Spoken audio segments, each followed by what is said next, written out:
Olá a todos, estamos aqui em mais um episódio do Jovem Tex, dessa vez com uma figura muitíssimo conhecida do direito tributário.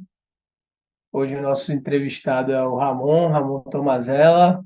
A gente agradece muito pela presença dele aqui. O Ramon tem um currículo muito conhecido de todo mundo, mas eu vou resumir para que vocês saibam o tamanho do nosso entrevistado hoje, né, Vini? O Ramon é mestre e doutor pela USP, graduado em Direito pela Mackenzie, e tem LLM em, em Viena, na Universidade de Viena. O Ramon tem passagem em alguns escritórios de advocacia, mas hoje ele é sócio do Maris de Oliveira e Siqueira Campos Advogados, já está há muitos anos no Maris e tem o privilégio de ser sócio do nosso grande professor Ricardo, do IBDT. Uma honra. Ramon, obrigado por aceitar o convite. Foi super rápido. A gente descobriu agora nos bastidores que o Ramon era ouvinte, já tinha visto entrevista de alguns amigos, então a gente está bem feliz com a presença dele aqui e por ele ter topado, a gente ter conseguido agendar esse encontro super rápido. Ramon, obrigado. Vou passar a palavra aí para o Vini, para ele já, sem mais delongas, começar o nosso papo. Olá a todos. Ramon, reiterando e reforçando as palavras do Ti aqui, muito obrigado pela aceitação do convite. Acho que você é uma das pessoas assim que, para a galera mais jovem, é unanimidade em ser um cracaço do direito tributário, uma referência mais próxima de todos nós, sem nenhuma dúvida. E, enfim, muito obrigado de verdade.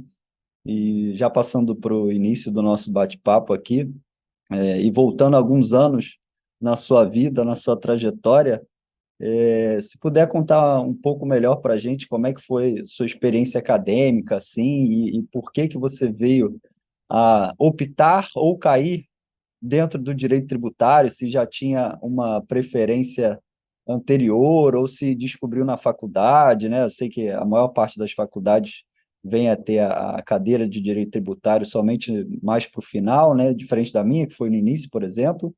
Mas, enfim, fique absolutamente à vontade para contar um pouco da sua experiência acadêmica, voltar alguns anos e também falar por que que você escolheu o direito tributário. Legal. Bom, primeiro, obrigado pelo convite para participar do programa. Eu já assisti, né, como eu mencionei para vocês antes, episódios anteriores com alguns amigos, né, principalmente Leonardo Branco, Diego Miguito, Tadeu, a Marta, enfim, vários amigos que já foram entrevistados aqui pelo programa, então fico bastante contente de poder participar e eventualmente compartilhar com vocês um pouco também da minha trajetória no direito tributário. E em relação ao meu início de carreira, eu acho que eu tive uma grande influência, assim, da minha mãe em relação ao direito. Então, na época da faculdade, eu estava bastante em dúvida, né? Os meus testes vocacionais davam uma inclinação mais relacionada a artes e músicas, que era algo que eu gostava, né? Bastante quando adolescente, ainda toco um pouco, mas, enfim, eu tinha uma vocação mais, né, direcionada para outra área, mas estava bastante em dúvida, e como minha mãe era advogada, trabalhava, né, com direito empresarial, principalmente, mas já tinha também trabalhado em alguns casos, com alguns casos envolvendo direito tributário, eu acabei, né, naquela dúvida, optando por fazer direito, e aí desde o do início, né, acho que desde das primeiras aulas na faculdade, eu já lembro que foi quase que uma paixão à primeira vista, assim, eu já gostei muito, do que, né, estava sendo ensinado, das matérias, e a partir daí, né, eu comecei a me descobrir no direito, né, por assim dizer. E eu fui ter contato, né, com o direito tributário bem mais tarde, acho que no Mackenzie é no quarto e no quinto ano, né, que a gente tem contato com o direito tributário especificamente na faculdade, né, e eu tive aulas na faculdade com Luciano Amaro, com Edson Carlos Fernandes, com algumas pessoas que a gente conhece, né, hoje do mercado, mas eu acabei, né, desde o começo da faculdade, desde o primeiro ano, eu comecei a fazer estágio e fui parar no Demarest Almeida na época, né, no primeiro ano, e numa área tributária, né, a vaga disponível era uma vaga na área tributária, e acabei por isso indo parar na área tributária, e o que foi de certa forma, muito positivo, assim, porque eu também comecei a gostar muito de direito tributário e eu tive contato no Demarest com pessoas que tiveram uma influência, assim, decisiva, acho que em algumas coisas da minha carreira, né? Primeiro, acho que o Luiz Felipe Ferraz, né, que hoje é sócio do Matos Filho, vocês devem conhecê-lo, ele era um dos sócios da área na época e foi ele que, por exemplo, me chamou, né, para escrever os primeiros artigos quando eu ainda era estagiário e que foi algo que eu mantive, né, ao longo da minha carreira, esse gosto por escrever e tentar, né, produzir trabalhos acadêmicos, publicar. Isso começou com ele, então acho que foi uma influência positiva dos primeiros anos. E uma outra pessoa que também me influenciou foi a Júlia Nogueira, que na época ela era uma advogada sênior, né, do Demarest, foi ela que me contratou para ser estagiário, e ela já tinha essa carreira acadêmica, né, ela tinha terminado o mestrado, estava começando o doutorado, e isso também acabou me influenciando um pouco em relação à minha carreira acadêmica. Então, acho que essa passagem pelo Demarest foi um, algo importante, e a partir daí, né, quando eu era estagiário lá, eu acabava trabalhando muito com due diligence. Naquela época tinha aqueles data rooms físicos, né, que você tinha que ir no lugar e ficar lendo as peças, fazendo aquelas avaliações. E eu lembro que eu lia as peças, eu gostava de ler todas as peças para tentar aprender alguma coisa daquele trabalho, né, que era bem maçante. E eu lembro que eu li as peças do escritório Maris de Oliveira na época e eu ficava bastante impressionado. Era as peças do escritório que eu mais admirava, assim, que eu via maior qualidade técnica. Então, desde aquela época, ainda estagiário, eu tinha vontade de trabalhar no Maris, que é o escritório que eu estou hoje. E aí, por uma coincidência do destino, o João Bianco, né, que diretor do BDT e que era sócio do Maris, ele tinha se desligado do Maris de Oliveira naquele período, por conta de doutorados e outras atividades acadêmicas dele, e foi passar um período como consultor no Demarest. Ele ia 2 vezes por semana como consultor no escritório, e nessa oportunidade eu acabei, né, criando um relacionamento com ele. Ele foi uma espécie de mentor na minha carreira, né, durante todo esse período, e quando ele voltou para o Maris, ele acabou me chamando de volta, né, me chamando para trabalhar com ele, na verdade, no Maris, e foi nesse contexto que eu consegui, né, realizar meu sonho, que era trabalhar lá no escritório, onde estou até hoje. É basicamente essa é a história aí do meu começo de carreira. Legal. E, Ramon, só um parêntese. Você está há quanto tempo no escritório do professor Ricardo? Eu estou desde 2010, Não, há uns 3 anos 12, já. 13 anos. E você estudou, fez o seu LLM em Viena, né, como o Ti falou. E qual foi a sequência, né? Você saiu da graduação e primeiro fez o LLM ou primeiro você fez o mestrado na Sanfran?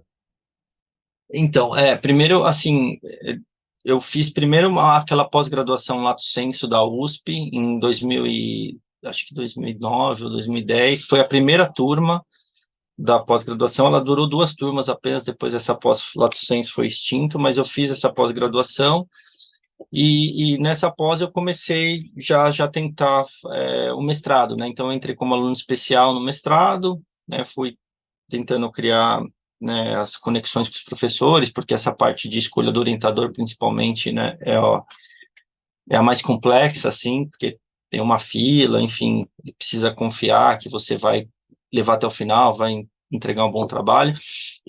E aí eu comecei a fazer o aluno especial. Eu entrei no mestrado com o professor Gerd Rothmann, já falecido, e e aí, depois do mestrado, eu sempre tive vontade, né, de fazer um LLM, mas eu estava num certo dilema, porque ao mesmo tempo eu gostava muito, já estava no Maris, e ao mesmo tempo gostava muito do escritório.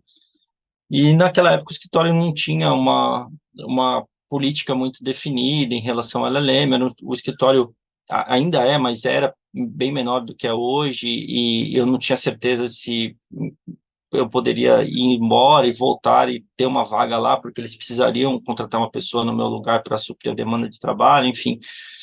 Então, isso acabou atrasando um pouco esse plano, né, de fazer a LLM, que eu sempre tive vontade, mas aí, quando eu concluí o mestrado, eu achei que era o momento e que era uma coisa que eu queria muito, né, ter essa oportunidade de estudar. Eu já gostava muito de tributação internacional e queria ter essa experiência de estudar em Viena com o professor Michael Lang, e, e aí acabei indo, e no final acabou dando tudo certo em relação ao escritório, né, eles deram um jeito de conseguir, né, me manter vinculado ao escritório, que para mim foi ótimo, porque eu também queria voltar para lá. Então, no final deu tudo certo, mas então a cronologia foi o mestrado na USP, depois o LLM, e quando eu voltei, né, do LLM, eu apliquei depois para o doutorado. No meio do meu processo, né, do doutorado, antes até da minha qualificação, o professor Gerd veio a falecer, e eu acabei daí orientando do professor Chueri, e então concluí o doutorado tendo o professor Chueri como orientador.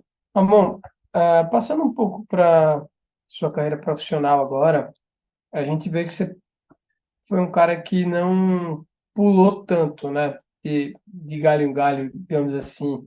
A gente tem experiências diferentes em cada entrevistado e acho que não tem regra, né? Muita gente tem carreiras de sucesso passando por 10 lugares diferentes e outros têm carreiras de sucesso em um lugar só, tendo trabalhado a vida inteira num lugar só. Você passou um tempo bacana no Demarest, passou acho, quase 9 anos no Demarest, me corrija se eu estiver errado, e agora já está há 12 anos no Marista. Você teve uma ponte intermediária no Velosa, mas foi super rápida, né? Super rápida, não, 9 meses, mas assim, os lugares que você parece realmente ter se identificado, você passou bastante tempo. Conta um pouco sobre isso na sua carreira. Você sempre pensou que era relevante passar realmente um tempo grande nos locais para sentir se era aquilo mesmo e ou não, ou realmente se só se identificou. Eu lembro que eu estava vendo hoje de manhã um trecho da entrevista do Quiroga lá do Direito de Carreiras. Ele estava falando um pouco sobre negócios, a importância de você estar o tempo todo sempre marcando a reunião com o cliente, saindo, conhecendo pessoas novas, etc.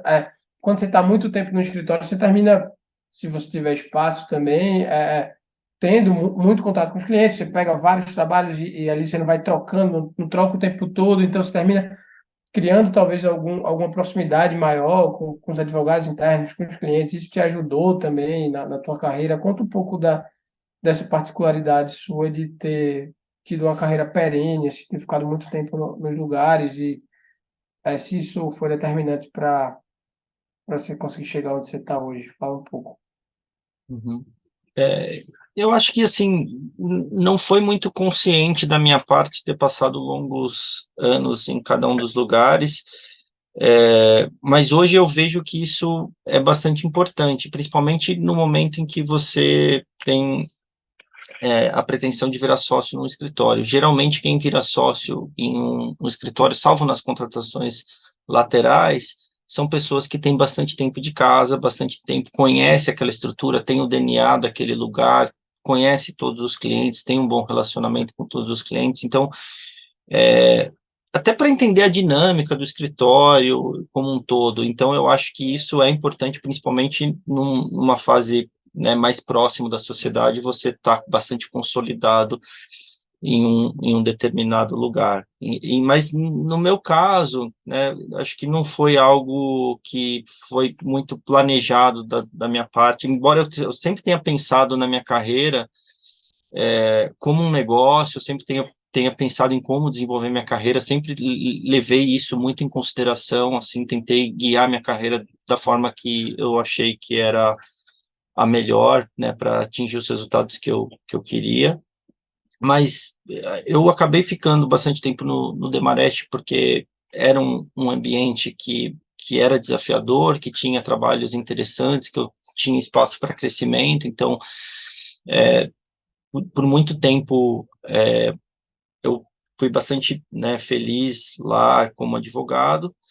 Em um determinado momento, né, quando você está numa estrutura muito grande, você tem um certo engessamento na progressão em relação a pessoas que estão no mesmo ano de formado. Então, mesmo que você tenha uma performance muito acima da média, você acaba ficando, de alguma forma, nivelado por fatores externos, né? E isso chegou um determinado momento que passou a me incomodar e que fez com que eu mudasse para o Velosa, e o Velosa foi uma passagem curta apenas pelo fato de que eu recebi uma proposta, né, para ir trabalhar com o João, que eu já conhecia e que era meu sonho, como eu mencionei no começo, mas foi um período curto, mas que foi bastante interessante, porque o Veloz é um escritório que tem uma expertise muito grande em instituições financeiras e mercado financeiro de uma forma geral, que foi lá que eu efetivamente, né, comecei a trabalhar bastante com operações financeiras, que depois foi o tema do meu mestrado, né, instrumentos financeiros híbridos nos acordos de tributação. Então,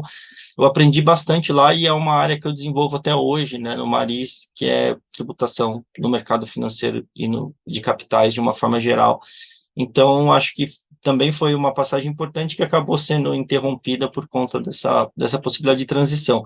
Mas, em geral, acho que para os jovens, eu diria que é importante você, se você encontrou, né, um lugar que realmente tem aqueles atributos que você procura no escritório, que você tente fazer uma carreira duradoura, até para extrair o máximo daquela experiência e poder, né, ter um pouco, agregar um pouco daquele ambiente, do DNA daquele ambiente na sua própria personalidade, no seu jeito de trabalhar. Sempre tem, né, a gente aprende o tempo todo com diversas pessoas, então acho que isso é bastante importante. Legal, Ramon. E, bom, você trabalhou em escritórios muito relevantes, né, no mercado nacional, Demarest, né, no Velosa, e muito embora o Maris de Oliveira e Siqueira Campos seja menor, é também um escritório que todos conhecem, né, tem uma atuação muito forte em tributos diretos, né, principalmente imposto de renda, mas se você puder trabalhar um pouco o caso assim mais relevante ou importante ou mais marcante da sua carreira até aqui, certamente casos de mercado financeiro tem diversos, muito curiosos, interessantes e complexos. Então, se puder contar um pouco para a gente, fique à vontade para escolher o critério aí do caso que você vai falar. Pode ser mais noites sem dormir, pode ser mais artigos e livros lidos para fazer um bom trabalho, por favor. Bom, legal. Essa é uma questão difícil porque lá principalmente no Maris, né, a gente acaba trabalhando com muitos casos que são bastante relevantes, principalmente pelo fato, né, de ser um escritório que conta com pessoas como o Ricardo Maris de Oliveira, o João Bianco, ele de Bifano, o Roberto Siqueira, enfim, é um time bastante consolidado no mercado, que tem muita experiência, né, e isso acaba, né, atraindo casos bastante relevantes, e eu tive a oportunidade, né, de trabalhar em diversos casos que são, né, bastante complexos e que envolvem muitos temas, né, desde reorganizações societárias relevantes, que envolvem, né, ágil, até casos que aparentemente podem fugir um pouco do que eu geralmente publico, né, mas, por exemplo, questões envolvendo coisa julgada, né, e toda essa questão que foi discutida recentemente no Supremo Tribunal Federal, casos envolvendo o mercado financeiro, né, também eu tive a oportunidade de trabalhar em diversas operações envolvendo estruturas basicamente estruturas com derivativos, que, sob a perspectiva do fisco, levariam à obtenção de rendimentos pré-determinados, né, operações de cash and carry e outras. Então, enfim, acho que é difícil citar um único caso que seja, ou alguns casos que sejam emblemáticos, né? Eu tive a oportunidade de trabalhar em muitos casos relevantes, e isso eu acho até que é um ponto, pensando nessa perspectiva de um advogado mais jovem, isso eu acho que é um ponto importante. Eu tive contato no ano passado, na minha carreira, com um advogado, né, um sócio também do Demarest, chamava Roberto Pasqualin, e ele dizia assim, que muito do nosso aperfeiçoamento profissional está relacionado aos casos que a gente trabalha. Por mais que a gente tente estudar, né, sua perspectiva acadêmica, ler livros, estar preparado, né, fazer mestrado, doutorado, que eu super acho importante, grande parte do nosso desenvolvimento está relacionado ao que a gente faz no nosso dia a dia, né? Então, ele costumava dizer, olha, um advogado que só faz ação de despejo, ele só vai saber ação de despejo. Um advogado que trabalha em grandes reestruturações internacionais vai ser desafiado, né, a estudar múltiplas jurisdições, entender o que acontece em cada uma delas e lidar com problemas complexos. Então, eu acho essa parte, né, de tentar trabalhar com casos desafiadores e complexos bastante importante para o desenvolvimento profissional. E eu acho que isso teve um papel decisivo, né, na minha carreira, e acho que isso é um pouco relacionado à postura, porque desde muito jovem, né, sempre que entrava um caso desafiador, que ia ter muito trabalho, né, muitas pessoas têm uma postura mais reativa. Nossa, eu não vou entrar nisso que é bucha. E eu tinha uma postura de, eu quero trabalhar nesse caso, eu ajudo da forma que for, o que você precisar que eu faça, eu faço. Então, eu tinha uma postura bastante aberta em relação a isso, e eu tentava mesmo me colocar nos casos, principalmente quando eu era mais jovem, justamente porque eu tinha em mente isso que eu ouvi lá quando eu era estagiário, de que isso seria importante para o meu desenvolvimento. Então, mais do que citar casos específicos, eu acho que é importante, né, mencionar essa ideia de que tente se colocar em situações desafiadoras, tenta pegar aquele caso que é o mais complexo, que está ali disponível, vai te dar trabalho, você vai ter que trabalhar provavelmente mais do que todo mundo, mas você vai ter um benefício, né, lá na frente. E um outro ponto que eu acho que é interessante nisso em relação aos trabalhos é você tentar desenvolver nichos de expertise, né? E isso foi algo que eu aprendi lá no Maris, porque eu estava num escritório que, como você mencionou, Vinícius, tinha uma grande... Era muito conhecido pela parte de tributação da renda, tributação corporativa de uma forma geral. E como é que eu ia me destacar de alguma forma, né, em relação aos próprios clientes do escritório, num time que tinha Ricardo Maris, João, Elide, Bruno, enfim, a Fabi. Então, era natural que o cliente, se tivesse uma questão muito complexa de imposto de renda, que ele procurasse o próprio Ricardo Maris, né, e não o Ramon. Então, eu fui, assim, tentando desenvolver alguns nichos, que eram principalmente tributação internacional e tributação no mercado financeiro de capitais. E eu acho que isso também foi uma estratégia que ajudou na minha carreira, porque em vez de tentar ficar, né, disputando aquele espaço com pessoas que eram muito mais qualificadas naquelas matérias, ou muito mais reconhecidas, pelo menos naquelas matérias, eu tentei, né, focar em alguns nichos, e com isso eu acabei, né, criando uma expertise nesses nichos e pegando casos complexos, né, que era, de alguma forma, o objetivo, relacionados a esses temas. Então, acho que isso também é algo importante, assim, em relação à demanda por novos casos, no contexto dessa questão. Legal. Só me permita-te, antes da gente passar para a próxima pergunta, aproveitar o gancho, seu último livro, né, é o Ágil na Lei 12973, né? Lançado no final do ano passado, me corrija se eu estiver errado. O último é o de subcapitalização, que Ah, saiu, acho que esse ano. esse Isso. não é o que o IBDT entrega, né? Não, não, o último é esse aqui, ó. Ah, sim, verdade, verdade. Imposto de renda e regras de Eu comprei subcapitalização. recentemente esse do Ágil na Lei 12973. Esse o ágil também é recente, a segunda edição é recente, né? Esse aqui é de 2023, saiu esse ano mesmo. Legal, falta eu adquirir esse, então. Eu Mas vou mandar para você. Depois a Ah, gente legal. combina. Muito obrigado. Tá vendo aí, ó? Jovem Tex me proporcionando presente. Mas o livro do Ágil, né? Eu comecei a ler recentemente. E se puder falar um pouco para a gente assim do contexto da escrita dele, assim, claro que ágil é um tema que interessa muitas pessoas no nosso mercado, mas assim, se puder só contar um pouco para a gente como despertou aí o interesse em escrever esse livro e dos desafios de escrever sobre um tema que muita gente escreve, mas que não de forma tão profunda e específica, isso você fez muito bem, a meu juízo. Então, conta só um pouco para a gente como é que foi aí escrever sobre um tema tão importante e conhecido de todos nós, muito embora não profundamente, como eu falei. Legal.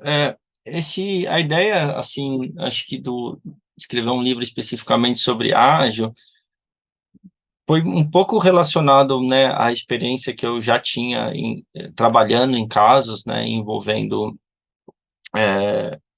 ágil, e aí a gente teve, né, esse marco, né, que foi a Lei 2973 de 2014. Eu já estava bastante envolvido, né, em trabalhos de consultoria e de reestruturações societárias envolvendo o tema, e acabei, né, ficando com uma vontade, assim, de escrever um livro sobre o tema, né, mas eu ainda estava um pouco em dúvida pelo fato de que eu falei, vai dar trabalho, né, escrever um livro do zero, porque eu tenho uma metodologia um pouco diferente de escrever, que depois eu até posso comentar um pouco, mas, enfim, geralmente eu não sempre começo a escrever do zero, né, eu vou colacionando estudos que eu vou fazendo ao longo da minha carreira, e em algum momento eu falo, agora tenho bastante material que eu compilei ao longo dos anos e vou escrever um livro. Mas no Ágil foi diferente, eu basicamente pensei, olha, acho que seria interessante ter um tema, mas eu teria que começar do zero, né, a escrever. E aí, conversando com a minha esposa, Andressa, ela falou, ela também é advogada, também trabalha com direito tributário, ela falou, acho que seria interessante, seria algo que né, o único trabalho monográfico a respeito do tema é o livro do professor Chueri, e que foi escrito, né, no regime da lei anterior, então seria interessante ter algo sobre a 2973 de 2014, e você está bem envolvido nas discussões, acho que seria algo que seria interessante até, né, para carreira e visibilidade, etc. E então daí eu decidi, né, eu fiquei acho que uns 2, 3 meses escrevendo, né, junto com o trabalho, né, nas minhas horas disponíveis à noite, de manhã, geralmente nesse período eu escrevi de manhã, antes de começar o expediente, e depois no final do dia, e aí concluí o trabalho, mandei para a editora para publicação, e foi basicamente assim, nesse contexto de aproveitar o momento de ter uma alteração legislativa mesmo, que eu acho que foi o principal precursor desse trabalho em si. A gente percebe a produção acadêmica do Ramon, né, altamente produtiva, quando ele escreve em 3 meses o livro de quase 400 páginas, né, mas está tudo certo. Um dia a gente chega a essa produção. Por favor, tio. Tá bom.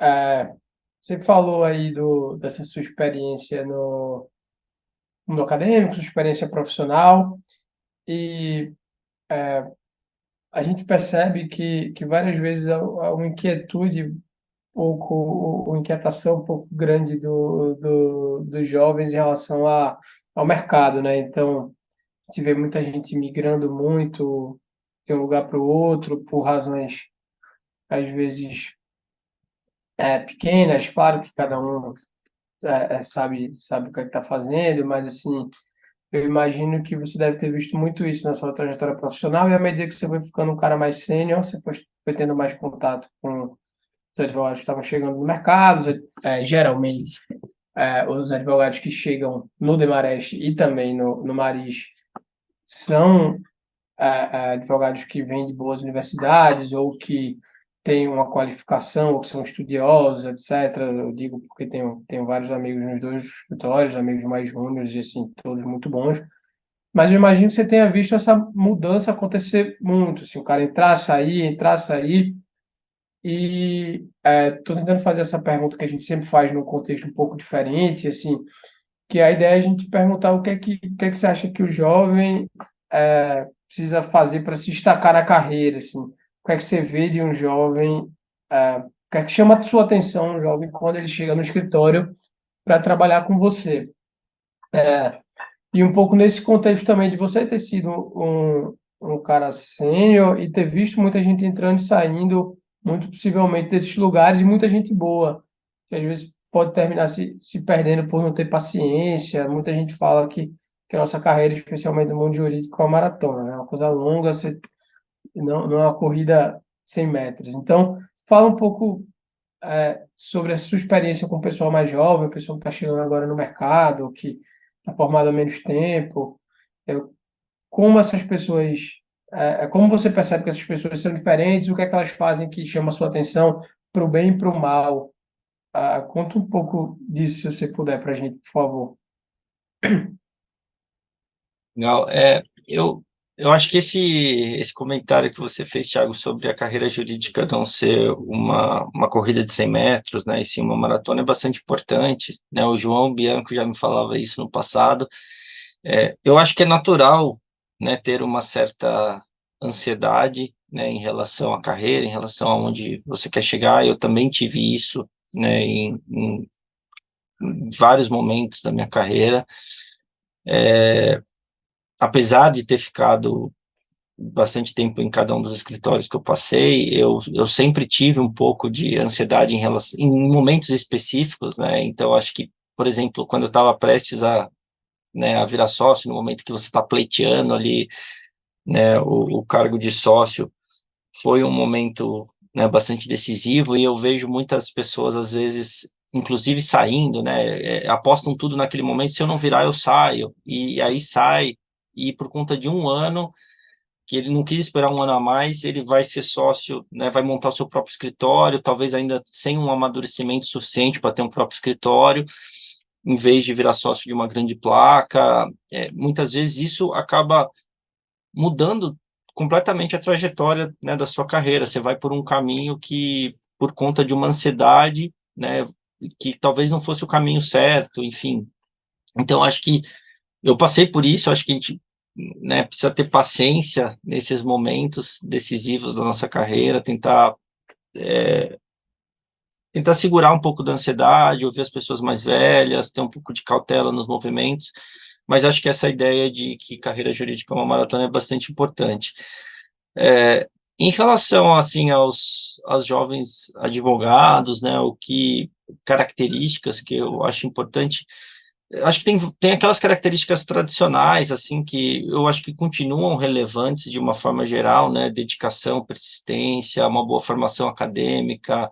O relacionamento pessoal é muito importante, né? Não adianta você ser um gênio e não conseguir lidar bem com as pessoas, ou maltratar as pessoas. Você vai, em algum momento, ser, né, excluído daquela estrutura. Ter conhecimentos de idioma.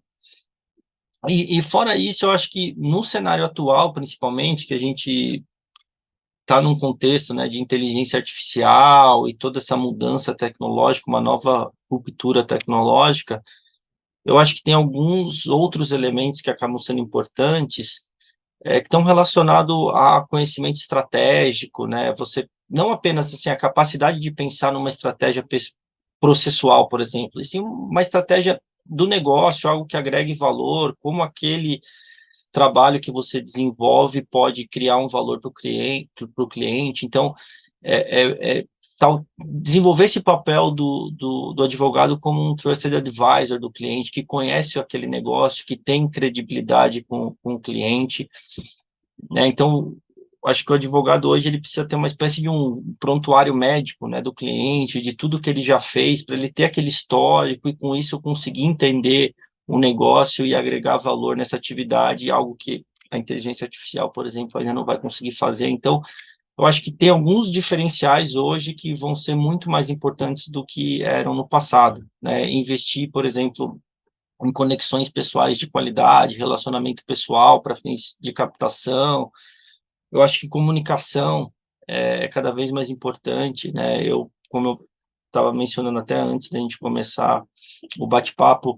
Eu sou uma pessoa muito tímida, né? Então eu sempre tive uma dificuldade nessa parte de comunicação e relacionamento pessoal, e o jeito que eu encontrei de tentar resolver isso foi dando aulas, por exemplo, né? Me forçando a dar aulas, aceitando convites, né, para falar, para expor em público, e isso, né, melhorou de alguma forma essa dificuldade que eu tinha com comunicação em si.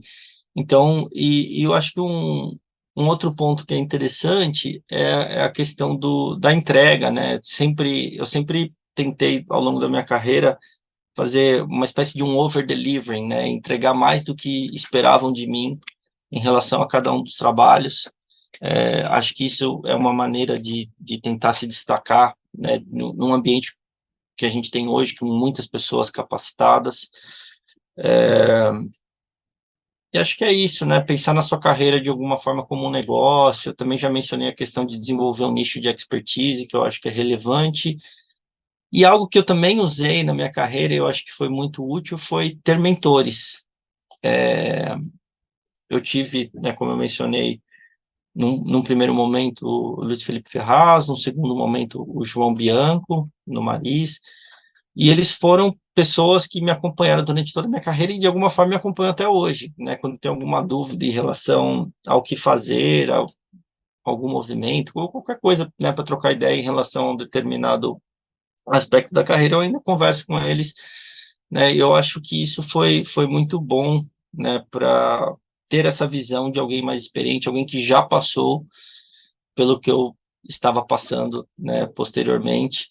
Isso acabou sendo, eu acho que bastante produtivo, bastante útil para mim em termos de carreira. E fora que a questão do mentor, né, principalmente em relação ao João, e também em relação ao Ferraz, que a gente publicou bastante junto no passado, foi algo que acabou contribuindo para que eu tivesse uma certa visibilidade no começo de carreira, assim, né? Então, se você publica sempre com alguém que é mais famoso que você, né, que é conhecido no mercado, de alguma forma o seu nome fica associado com o nome daquela pessoa. Ah, o Ramon é aquela pessoa que sempre escreve com o Felipe, ou sempre escreve com o João.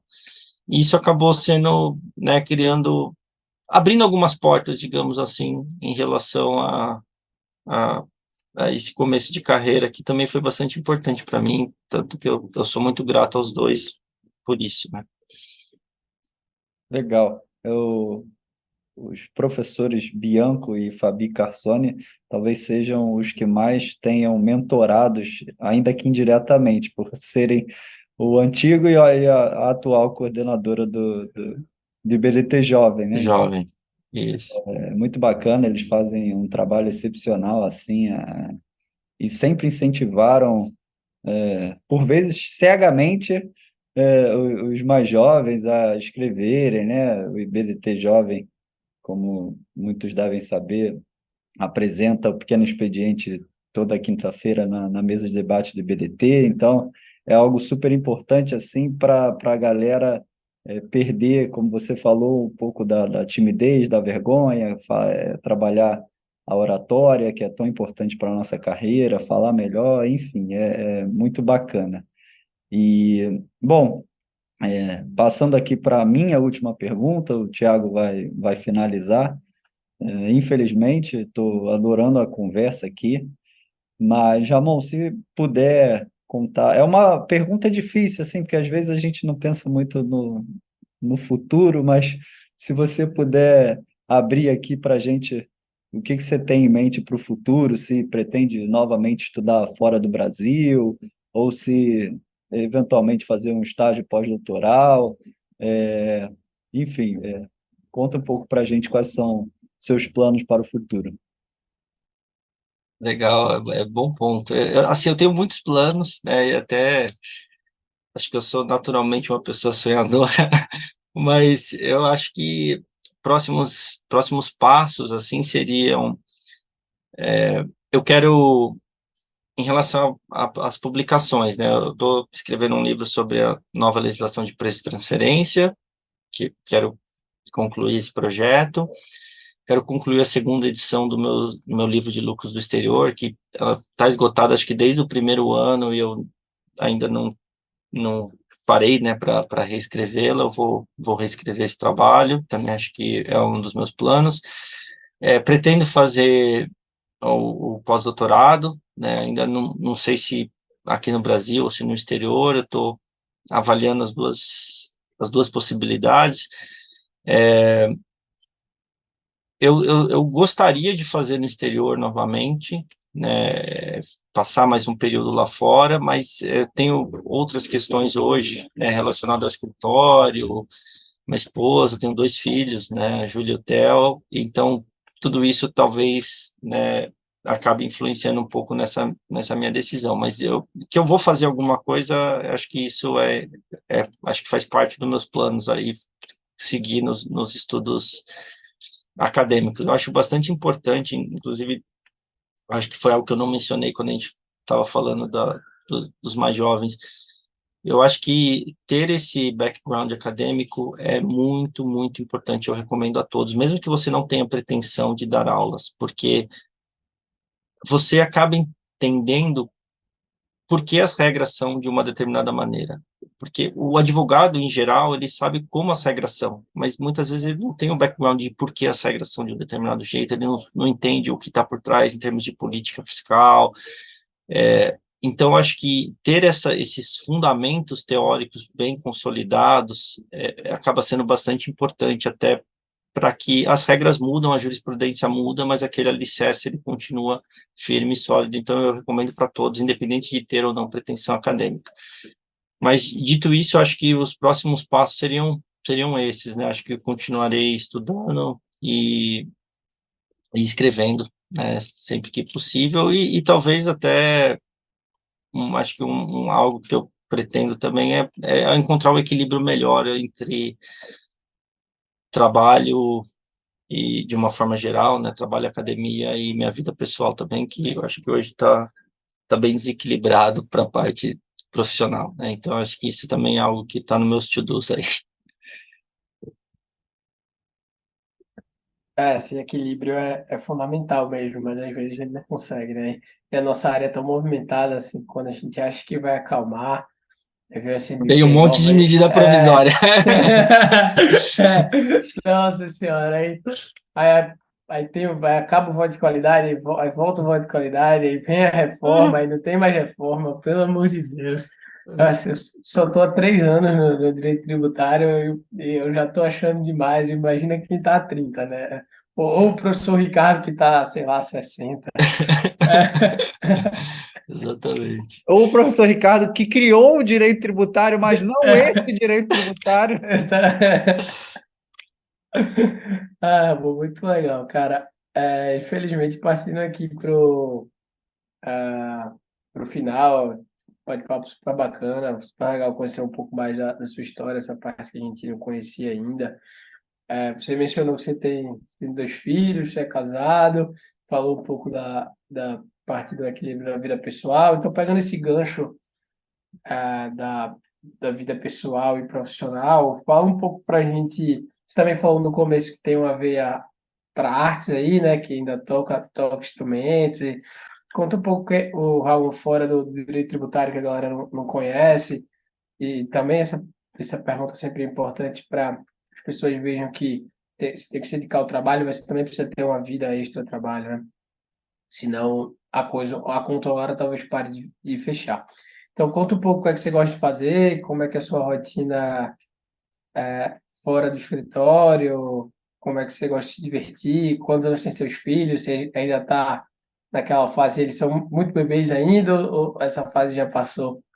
Não, Fala um pouco eles. aí. Não, legal.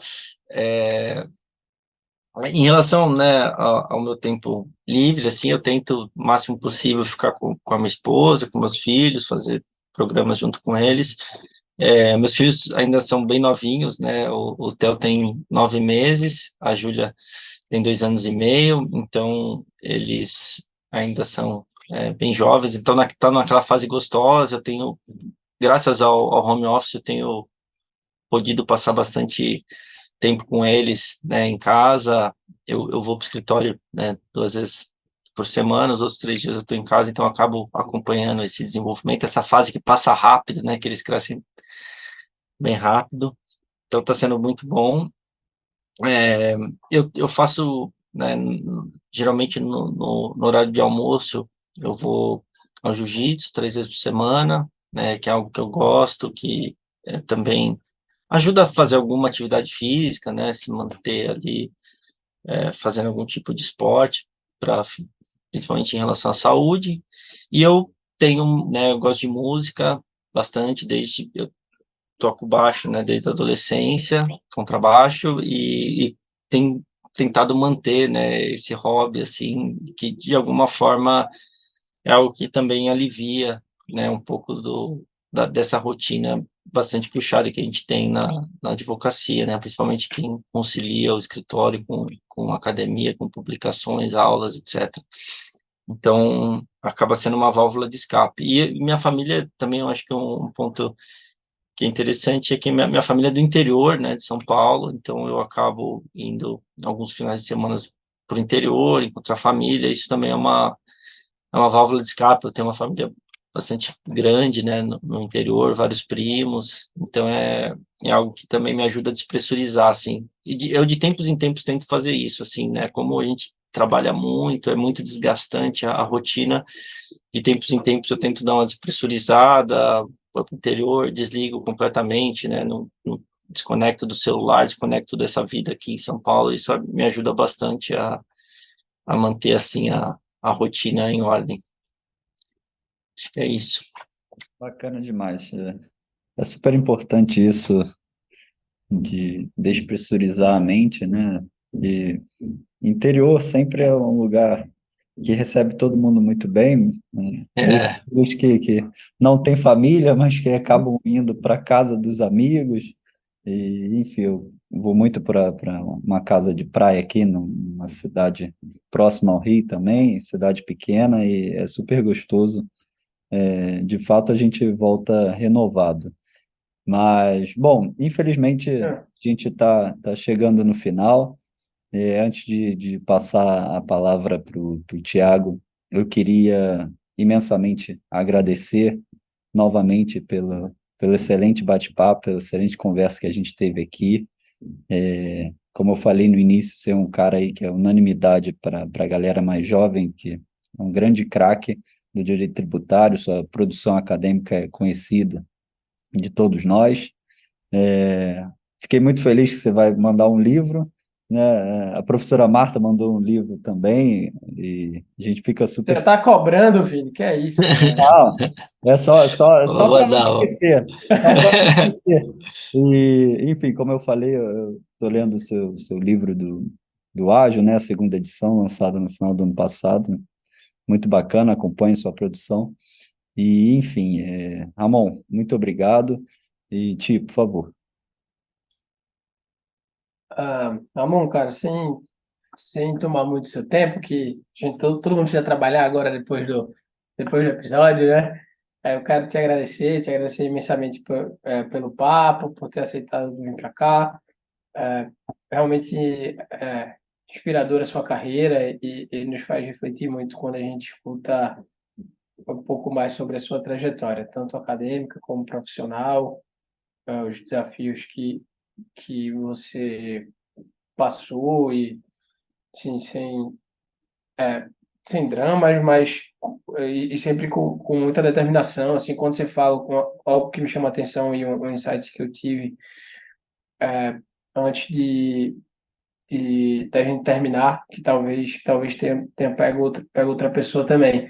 Quando você fala que é um cara tímido, e aí você ia dar aula para vencer a timidez, e com certeza isso também ajudou você a vencer a timidez do ponto de vista comercial e te ajudou muito na tua carreira. Então, muita gente, eu ouço muita gente falar, pô, eu sou um cara tímido, então por isso que eu não me relaciono e é por isso que eu não consigo fazer bons amigos, bons contatos e clientes, etc. E você tem duas opções: se esconder atrás disso ou fazer alguma coisa para que você supere essa barreira. Então, isso vale para várias outras coisas. Eu acho que esse exemplo que você deu é algo que me fez refletir, vai me fazer refletir ainda mais sobre esse papo que a gente teve. Então, cara, obrigado. Muito, muito legal.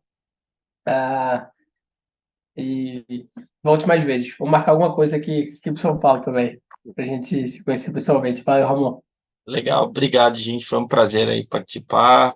Fico bastante feliz aí de contribuir com esse episódio do programa e foi um prazer conhecer vocês. Vou marcar alguma coisa também pessoalmente e vou mandar os livros aí para vocês. Valeu. Obrigado, pessoal. Tchau, tchau. Até breve. Um abraço, gente. Abraço. Tchau, tchau.